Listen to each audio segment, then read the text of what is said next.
Hey everybody, I'm Grandmaster Ben Feingold. This is 5 Minutes with Ben, and I'm Ben.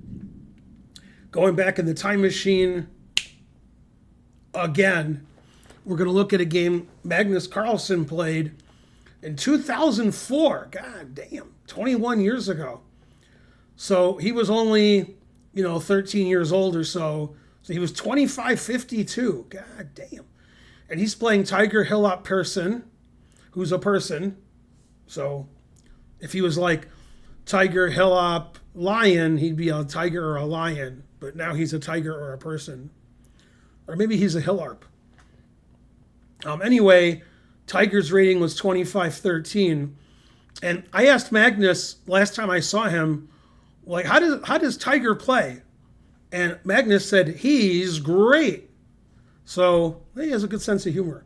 Okay. Anyway, they got this position. Magnus, as per usual, winning drawn endgames, even when he was a little kid. This ending's better for Black.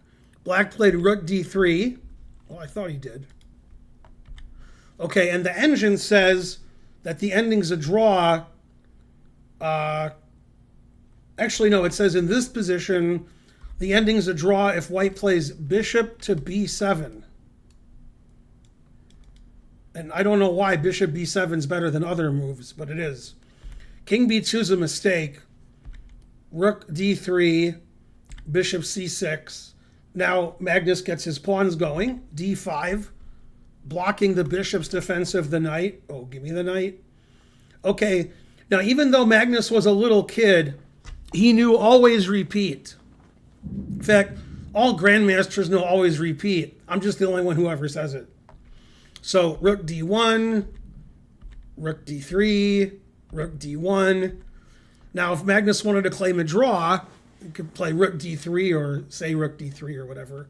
But obviously he's playing for a win. Plays King E4, attacking the knight. The knight doesn't have a good square, so Tiger counterattacks. I mean, he is Tiger. King C2. Okay, and then they started playing golf, and Tiger won against Magnus. What's that? That's a different Tiger? Oh, never mind. Okay, so now Magnus played Rook D3, and the engine says White is okay if in this position, after Knight D2 check King E3, White continues checking with Knife F1. And the engine says that White is okay. I guess the idea is King E2, Bishop B5. So probably Black has to play, I don't know, King E4, King D4. One of them. But Tiger blundered because he wasn't playing golf, he's playing chess. So he played Knight B3. And Magnus looked Tiger right in the eye at the age of 13 or 14 and said, I got two passed pawns, one for each of you. And he played D4. Boy, Magnus does a lot of my quotes for somebody who doesn't. Okay. Anyway, then B5. Magnus broke the important rule, always play F3. So the tactical justification, if you take on F3, then I can play Rook C3 check. And after King B2, I can play Rook takes B3 check. And King takes, and the King and pawn ending is winning for Black, probably by one tempo. Takes, Queen. Oh man, if White got to move now, White would Queen and draw, but too bad.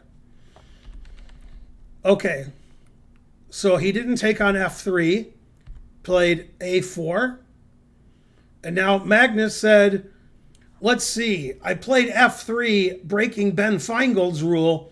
How can I make it up to him? Now, of course, he already repeated, so that was good. And he moved his king up in the endgame. So he's doing some of my rules. But then he realized, I know how to make it up to Ben. I'll always sack the exchange. Rook takes knight, sacking the exchange. King takes, and then D3. And Black is threatening D2, and then F2, and then King E2. So White resigned. Let's pretend Tiger didn't resign and played a5, d2.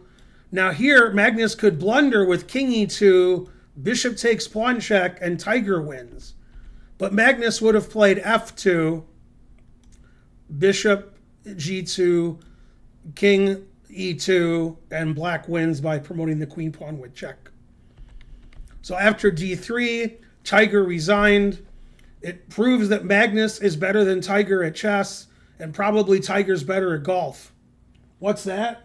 Oh, it's a different Tiger. Never mind. I'm Grandmaster Ben Feingold. This has been 5 Minutes with Ben. Please like and subscribe and leave a comment. Helps out the channel tremendously. And I'll see you guys next time. Bye.